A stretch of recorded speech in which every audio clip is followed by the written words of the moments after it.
Ladies and gentlemen, I ain't even mad.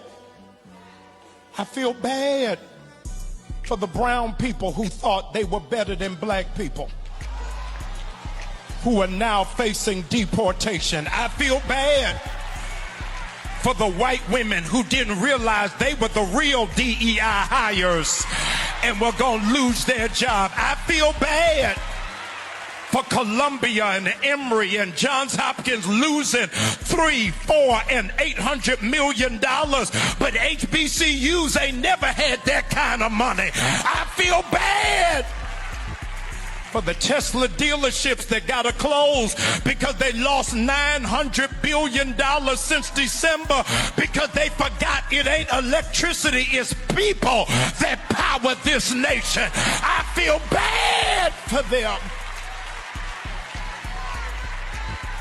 A little bit,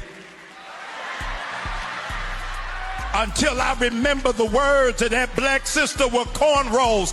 Until you do right by me, nothing you do is gonna work. I tried to feel bad.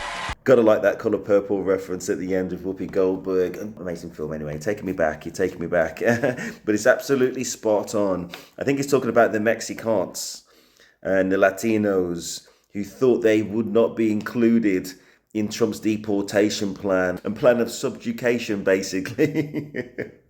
Those black jobs, those brown jobs, also for you too. And they just kind of found out the hard way. But also, that's a very key point in world history, but obviously particularly for American history. There's a group of people deported without due process straight to prison. And one of those they've admitted was an administrative error. Straight to prison. Now, if that can happen to him, that can happen to absolutely anybody. He's the first. Do we think he's going to be the last? Do we think that if Trump picked up the phone and said, release him straight away? If Trump sent over a delegation and said, release him straight away, we're going to take him back, we're going to process him. We're going to find out, where we stand on this man and maybe send him back.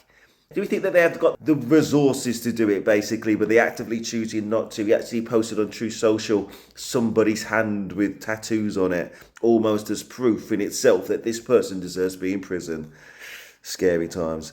Then we're talking about the DEI. So in DEI, the people who benefited most, statistically, are white women, and then it was LGBTQ, and then it was ex-servicemen, and way down that list were black people. And it's just saying about all those people who happened to vote for the Orange Man, and obviously they didn't all vote for the Orange Man, but the ones who did, how's that one panning out?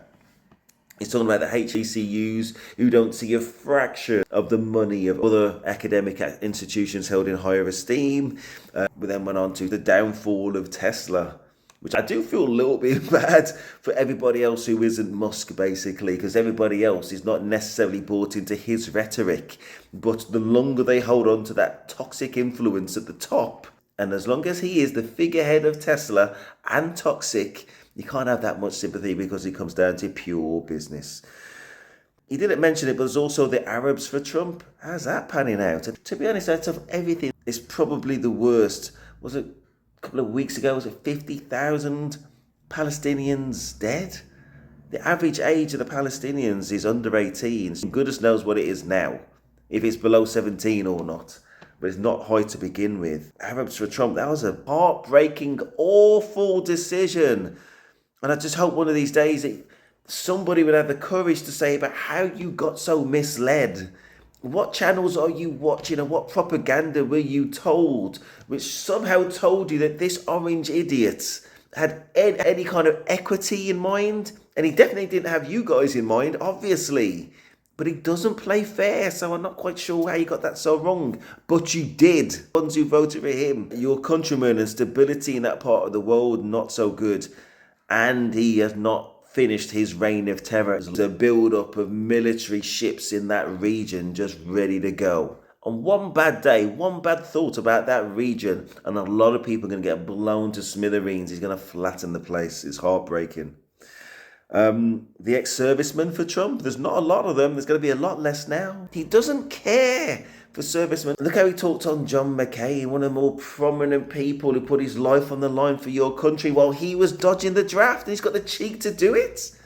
Can't forget all these things. This man is not suitable, and he don't give two shits about America. He cares about himself. He promised to tackle inflation on day one. How's that panning out? There was a warning just over the last few days that the shelves will be more empty. Guess why? Your main trading partner, China, sky-high tariffs. So even if those things could go through, significant increase in prices. Has your income gone up by the same amount?